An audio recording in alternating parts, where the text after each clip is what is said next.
Live action के दौरान miss कर दी होंगी। और अगर आप इस फाइनल को भूल चुके हैं तो आज की हाईलाइटेड कमेंट्री इस मैच को आपकी मेमोरी में लाइफ टाइम के लिए फीड कर देगी। तो चलिए वीडियो को शुरू करते हैं टॉस से। आरसीबी के कैप्टन रजत पाटीदार ने सिक्के को उछाला, जो कि गिरा भी उन्हीं के फेवर में, और पाटीदार ने होम टीम गुजरात को पहले बैटिंग के लिए बुलाया। और इस काउंटडाउन के साथ नरेंद्र मोदी स्टेडियम में इस फाइनल लीप की शुरुआत होती है। गुजरात की ओपनिंग जोड़ी वही सेम थी, पर आरसीबी के लिए बॉलिंग की शुरुआत भुवी और हैजलवुड ने नहीं बल्कि जैकब डफी ने की, और पहली बॉल बिल्कुल आगे इन स्विंग डाली। बढ़िया लाइन और लेंथ पर गिरी इस बॉल को साई सुदर्शन ने भी रिस्पेक्ट देकर डिफेंड कर लिया। दूसरी गेंद भी डफी ने बढ़िया टप्पे पर डाली, लेकिन तीसरी गेंद पर वो अपनी लाइन भटक गए और टांगों पर डाली गई इस बॉल पर साई ने चौका मारकर अपना और टीम दोनों का खाता खोल दिया। और अगली बॉल पर इस जबरदस्त कवर ड्राइव के साथ साई ने अपनी क्लास और वो किस फॉर्म में चल रहे हैं वो दिखाया। दूसरे एंड से गिल ने भी अग्रेसिव स्टार्ट की, जहां दूसरे ओवर में उन्होंने पहले भुवी को चौका मारा और फिर तीसरे ओवर की शुरुआत भी चौके से करी, जो कि हैजलवुड डालने आए। पर इसी ओवर एग्रेशन के चलते दूसरी गेंद पर गिल बॉल को हवा में मार बैठे, जिसके नीचे कैप्टन पाटीदार जा पहुंचे, और इस कैच के चलते गुजरात के कैप्टन सिर्फ 10 रन बनाकर वापस लौट गए। और पता है, इस डिसमिसल से फैंस को एक नोस्टैल्जिया हिट हुआ था। हाँ, 2023 का वर्ल्ड कप फाइनल, जहां गिल एक ऐसे मौके पर आकर अपनी विकेट थ्रो कर बैठे थे जहां सबसे ज्यादा रिस्पॉन्सिबिलिटी दिखाने की जरूरत थी। पर यह तो सिर्फ शुरुआत थी, क्योंकि हैजलवुड के बाद अगले ओवर में भुवी ने स्ट्राइक किया, जहां उनकी शॉर्ट पिच बॉल को साई सुदर्शन मारना तो थर्ड मैन के ऊपर से चाहते थे, पर बॉल जाता फाइन लेग की तरफ है। उसके नीचे जितेश शर्मा जा पहुंचे और साई भी सिर्फ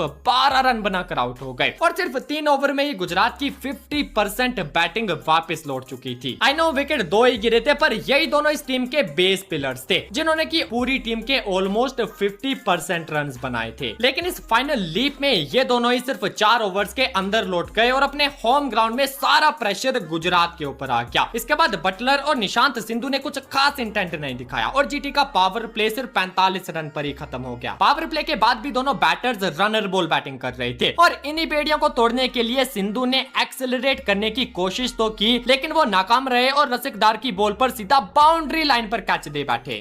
अब तक आरसीबी के 3 फास्ट बॉलर स्ट्राइक कर चुके थे, और सिर्फ डफी थे जिनके खाते में विकेट नहीं थी। पर वो कमी भी पूरी हो गई जब उनकी शॉर्ट पिच डिलीवरी को वॉशिंगटन खड़ी कर बैठे, और एक ब्रिलियंट कैच के चलते उन्हें बाहर जाना पड़ा। लेकिन अंपायर ने जब रिप्ले देखा तो मामला कुछ गड़बड़ नजर आया। थर्ड अंपायर के अकॉर्डिंग बॉल जो था वो फील्डर की उंगलियों के बीच से निकलकर जमीन को टच कर रहा था। तो थर्ड अंपायर ने ऑन फील्ड अंपायर के फैसले को बदल दिया और वॉशिंगटन सुंदर को ड्रेसिंग रूम से वापस बुला लिया गया। इस पर कैप्टन पाटीदार ने नितिन मेनन पर सवाल तो उठाए, पर अंपायर का फैसला बदला जा चुका था, और इसी छोटे से ड्रामा के साथ जीटी की पारी के 10 ओवर खत्म हो गए, जहां उनका स्कोर 3 विकेट खोकर सिर्फ 63 तक पहुंच पाया। पर अच्छी बात यह थी कि उनके तीसरे पिलर यानी कि जोस बटलर अब भी क्रीज पर थे, और हिस्ट्री विटनेस है कि बटलर एक ऐसा खिलाड़ी है जो कि अकेले दम पर पूरे मैच को बदल सकता है। लेकिन उस दिन ऐसा कुछ भी नहीं हुआ। अब तक जहां फास्ट बॉलर्स डोमिनेट करते आ रहे थे, अब बारी थी the final killer Kunal Pandya की, जिन्होंने अब तक इतनी कसी हुई गेंदबाजी करी थी कि अपने 3 ओवर्स के स्पेल में सिर्फ